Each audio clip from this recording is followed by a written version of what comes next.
Isayas Kabanata 52, Ililigtas ng Diyos ang Jerusalem. Gumising ka Jerusalem, magpanibagong lakas ka. O banal na lungsod, muli mong isuot ang mamahalin mong kasuotan.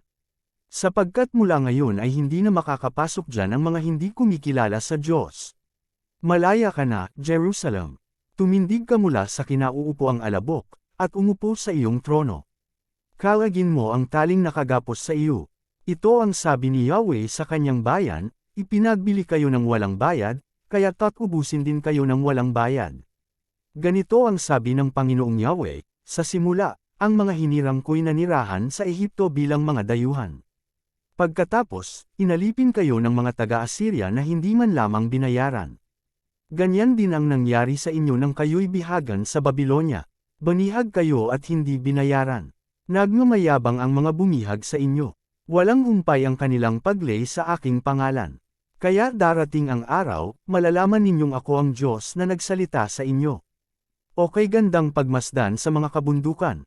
Ang sagong dumarating upang ipahayag ang kapayapaan.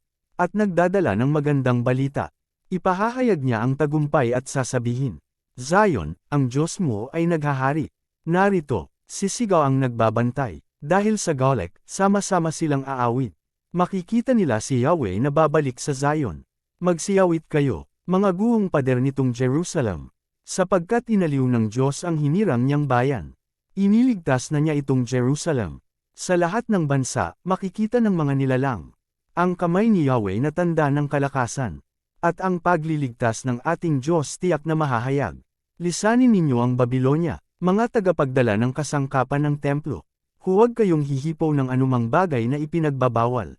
Manatili kayong malinis at kayo ay mag-alisan. Ngayon ay lalakad kayong hindi na nagmamadali. Hindi na kayo magtatangkang tumakas. Papatnubayan kayo ni Yahweh, at iingatan sa lahat ng saglit ng Diyos ng Israel. Ang nagdurusang lingkod. Sinabi ni Yahweh, ang lingkod ko'y magtatagumpay sa kanyang gawain. Mababantog siya at dadikilin. Marami ang nagulat nang siya'y makita. Dahil sa pagkabugbog sa kanya, halos hindi makilala kung siya ay tao. Ngayoy marami rin ang mga bansang magugulantang. Pati mga hari kapag siya'y nakita ay matitigilan.